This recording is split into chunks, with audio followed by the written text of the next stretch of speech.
welcome to another episode of Connection Complete. I'm your host, Julia Barker, with my co-host, Mary Beth Patricus, Mama Bear Productions. Beth Notarius, Certified Grief Recovery Specialist. We are at the Brighton Chamber of Commerce here at 218 East Grand River in Brighton. And today we have on Senior Vice Commander for the Livingston County Chapter 125 of the DAV, Disabled American Veterans, Bryan Bradford. Thank you for coming on. Well, thank you for having me. Absolutely. We are looking to talk a little bit about suicide prevention today and working with veterans. You do have some experience in this area. Can you talk to us about that? Absolutely. One of the first things you want to say is that, I'm not a therapist, not a professional therapist. Mine just comes from dealing with it for decades. As you said, I am the Senior Vice Commander of Disabled American Veterans here in Livingston County. I was a military police officer in the U.S. Army and went through some issues myself, so I am familiar with trauma and been part of numerous organizations that we've gotten training and things of that fashion over the years. But what I found is just dealing with people in a Me Too kind of attitude. Yeah. There's only three kinds of people a vet will talk to. The first is that it's another vet that's been there. The second is that a pastor, priest, someone of clergy, and the third and most reluctantly is a therapist, and it has everything to do with that Me Too attitude, right? It's a connection that we have with them. So most civilians never really understand the sacrifice of a military veteran. The Department of Defense reports as many as 22 veterans a day are committing suicide. Is that number accurate? Actually, no, it's not. That's just what the Department of Defense is actually reporting. That number actually is closer to 60. The disparagement of that number is there's about 40% of those numbers that are actually female, even though only 10% of the 9/11, post 9/11 veterans were female. So it is quite a disparaging number, and we're really struggling with how to get to those veterans and how to get to them and let them know, hey, me too, you can get there, you can reach out, there is help. And there's brothers and sisters out there that they want to talk to you. So what are the roadblocks to the veterans getting that help? The roadblocks are really, they start at the Department of Defense. They've got HIPAA rules and all kinds of other things that pop up. And even though a lot of us have served, had top security clearances, a lot of us have credentials as service officers or what have you, that really is the big problem. The second problem is that the training that we get from an organizational standpoint is that the vet themselves are trained to be forces of one, and that a pride in itself is really kind of a big chunk. We've tried providing business card or postcards to the DOD to hand out to veterans and what have you, and they even reluctantly did that. So that really was a big deal for us. Is that that's where the big breakdown is in the system. So do we have much answer as to why vets in active duty don't seek help? Is that something that you're working on? Well, actually, funny you say that because I actually did a presentation to the Joint Forces Command back in August, and that was something that was greatly concerning. We had a vet here, if you recall, was missing for 4 days, and they sent out search parties. And that was really a problem. See, when you get hit with the PTSD label, your leadership is taken away, your potential deployments get taken away, you get labeled. One particular vet was told that he needs to go see a psychiatrist. They gave him antidepressants, and he was kicked out of the military. As far as jobs are concerned, when you get a job, employers look at that as you having PTSD as that is a time bomb waiting to happen. One of the things that most people don't understand is PTSD is not permanent. Right. It is not a permanent deal. So there's a lot of roadblocks that they come in. It's a stigma. It's really a stigma that comes into play when you're talking about that. So our training as veterans is taught when you don't know who to trust, you don't trust nobody. The problem is when you're out process, they don't ever take that away from you. And then the other problem is that you don't know who to trust. Everyone's wearing the same uniform and a civilian. But there's brothers and sisters that are out there that we take our job seriously, to leave no man or woman behind, even after we took the uniform off ourselves.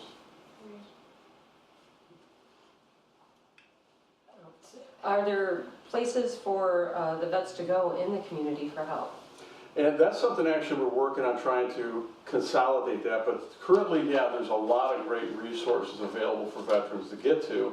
The problem is getting it publicly known for them to be able to get to. Currently, we have Reboot Recovery, which is, there's 2 great classes that are going on right now at 242 Church and Venture Church in Howell. That program was founded out of Fort Campbell, Kentucky, and it is the very first vet-to-vet Christian PTSD recovery program. We work on a trauma, not just working on that.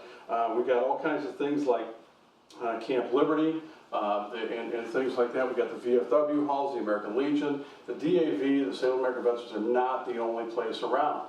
So we surround ourselves with great resources. There's women serving women veterans. There's the AMVETS. There's quite a few other organizations out there. There's the Livingston County Veteran Services offices, and they just, as of yesterday, said that they were going to try to do a more active job of reaching out to veterans. And we're trying to do some other things to try to get to the younger veterans. Saturday, we got a Santa Claus coming in here in downtown Brighton at my offices here on Main Street. Really the objective there is any young vet with a family they get their picture taken for free by a professional photographer. And then in the spring, we're planning a Easter egg hunt. The objective is to be able to meet and greet with them younger veterans and let them know, hey, we're here and me too.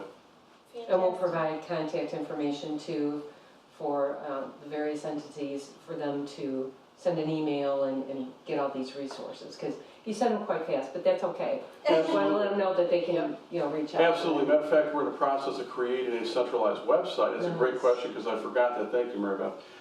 We're going to be providing in the very near future a website that's going to connect everything in the Livingston County community together. Whether you need a wheelchair, you need veterans benefits, or you want to just help somebody by cleaning their house, we're going to connect them. And I want the website so easy that an 80-year-old that has very limited knowledge of how to use the internet is going to be able to utilize that. Great. So we can get beds donated, we can get things done, and we can get point A, the people that need services, and point B, the people that have services together, whether it's somebody's giving a discount for car repair or a ride service. Yeah. Nice. Well, when we come back, we're going to talk a little bit more about Reboot Recovery. I was happy to see the success that that's been, and we're going to talk more with Bryan Bradford here. Thank you.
Welcome back to Connection Complete. We're going to continue our conversation here. We were discussing Reboot Recovery. I want to elaborate on that a little bit more. Talk specifically about how that program focuses on suicide prevention, and as we discussed during the break, the anonymity involved and how you feel that helps. Well, absolutely. Reboot Recovery is a great program. It was actually first founded for first responders, and then it was kind of morphed into what you're seeing here locally in Livingston County, where it was made for combat veterans and what have you. It is a faith-based vet-to-vet recovery program. This isn't a 12-step program. One of the great benefits is the anonymity of it. The stigma, as we talked about earlier, is a problem why a lot of vets don't go get help, where this program gives you the ability to go through a program, a kind of buddy-to-buddy, kind of me-too attitude of, hey, look, we were screwed up when we came home. Let me tell you a little bit about what happened. It goes through, it deals with the trauma by itself, but it does that without giving you a medical diagnosis. There is no doctors in there, there's no psychiatrist in there. It's just the ability for you to be able to talk and in a group setting and go through and deal with the physical trauma that you were dealt with, not the symptoms that most people deal with. Right. Oh, I'm next? Okay, sorry. Mary Beth wanted to ask about the feedback. What feedback have you received from the participants in the Reboot Recovery? I alluded to earlier about a veteran that died that was suicidal, that was missing here for 4 days. We had several people from his command that were in our program at that time. And one of them stood out by saying, without the tools that we're given, that's really what we give them. And I say we is that I helped get the program started. Now Dr. Dave Ferris is pretty much running that program. He's doing a phenomenal job. Is this Reboot Recovery? Absolutely. Thank you. Absolutely. But what he stated was that, without the tool belt, right, it would have been totally different. Another mama handed me a card and said, thank you for giving me my daughter back. I haven't seen her smile in years, and she was in a very traumatic situation that I couldn't even fathom when I heard her story. It was beyond anything I could have imagined from the wounds of war and what have you. So it's the ability to be able to see some of these people serving in churches and be able reaching out, and now they're mentoring. 40% of the people that go through Reboot Recovery actually wind up facilitating the program down the road, which is a phenomenal program. Wow, that's pretty good. So aside from Reboot Recovery, what other kind of programs are out there to help the vets? Well, it really kind of depends on what you're looking for. When you're talking about different programs that are available out there, we got a great program that we have for Celebrate Recovery here locally with Tim Wessel. Started that years ago. Best of my knowledge, it's the largest one that meets on a regular basis in the Great Lakes region. But there's a lot of other programs out there. There's AMVETS that have programs out there to get people out. And people don't know that you can go rent a cabin up in Higgins Lake for $45 a night with a full kitchen. I mean, you think about how great that is. There's Camp Liberty, right? Camp Liberty gives you the ability to go out and get back into wild, to go hunt and go fish. And they're totally available for somebody who's even a quadriplegic because they have track chairs out there. So that program is out there, and be able to take out your entire family, take your kids out, even though you're in a wheelchair. They had somebody last fall that took out a 9-point buck, and he did it from the wheelchair in a track chair and pulled it with his teeth. I mean, how great is that? That's right? incredible. So we have That self-sufficiency that... Absolutely, yeah. giving you the ability, when I got injured and I lost my right knee, it was that, man, am I going to be able to be the guy that I was before?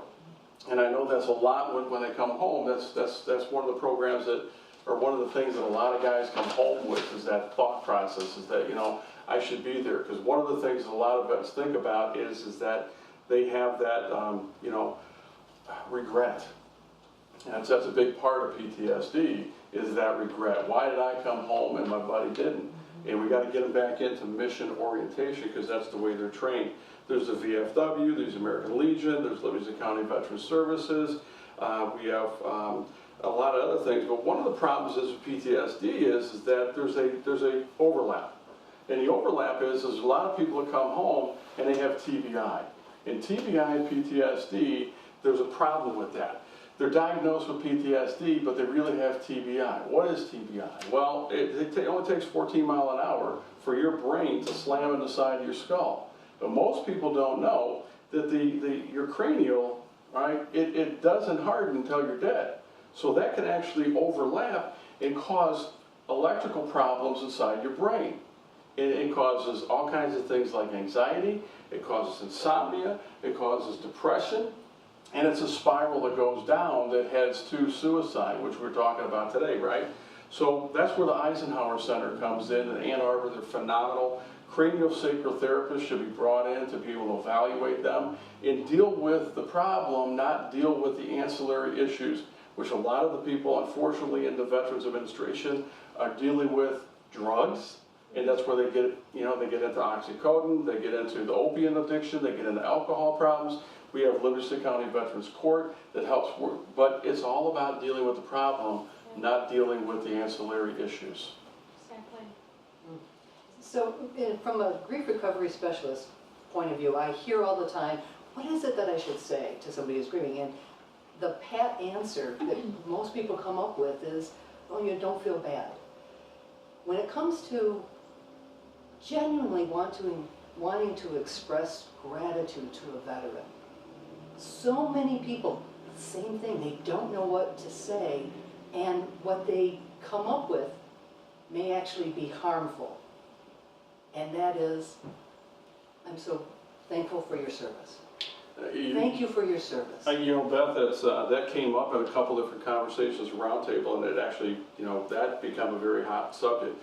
It's become so callous, so cavalier, the thank you for your service. Thank you for your service. What are you thanking me for, right? What are you thanking me for? Did you know what I went through? Did you know what I went through? This is the way the vets look at it. So maybe another way of saying it is doing the me too, right? My dad served in the Korea. My grandfather was on the USS Texas. I don't know what you did. I don't know what you did while you served, but for what it was and the freedom that I have, I just want to say thank you. It's more sincere than a cavalier me too. And it's just, it feels more warm.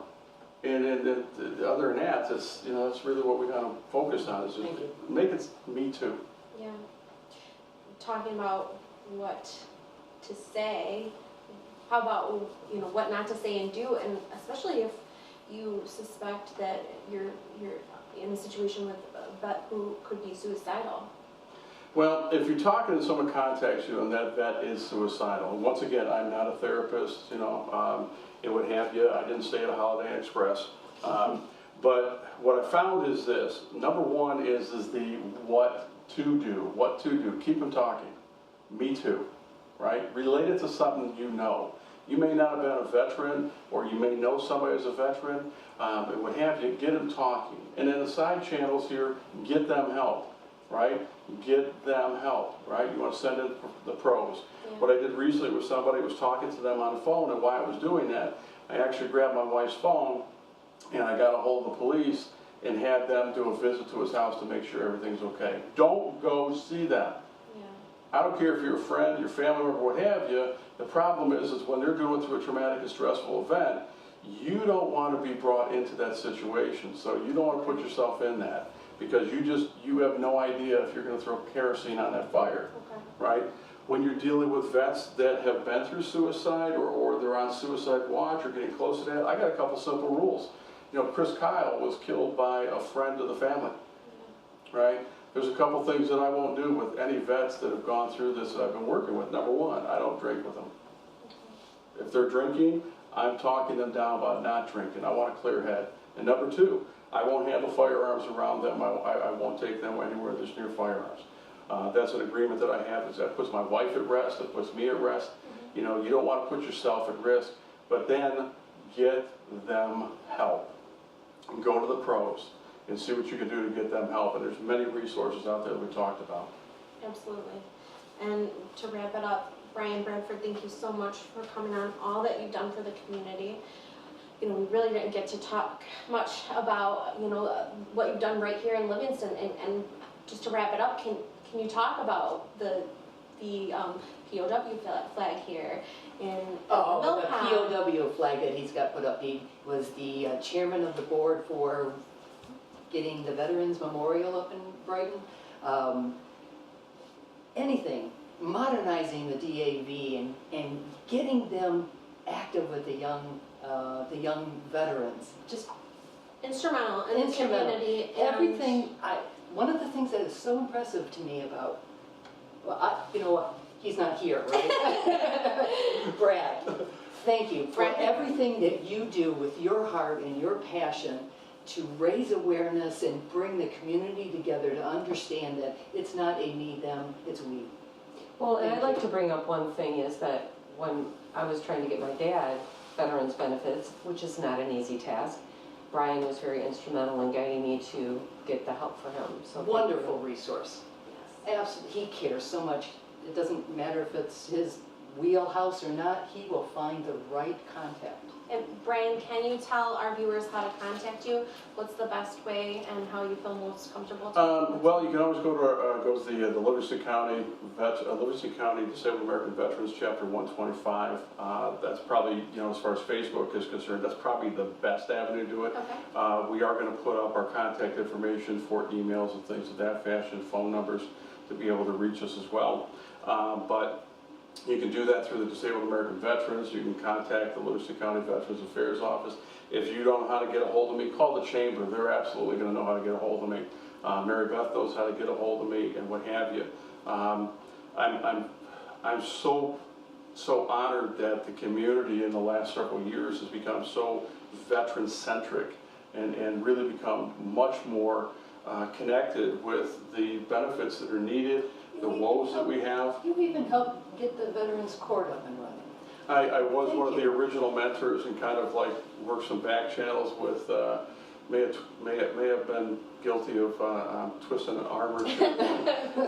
But it's a we, it's an us, it's about the veterans, and it isn't about me, it's about them, it's about people like, your dad, and getting them the benefits. I got out injured. I got a general under honorable conditions because my command didn't want to give me a disability discharge, and I spent 2 years doing that. The reason why I do what I do is because I had somebody from the Disabled American Veterans, while I was sitting there with all my service records, my incident reports at the VA hospital, frustrated to try to get help.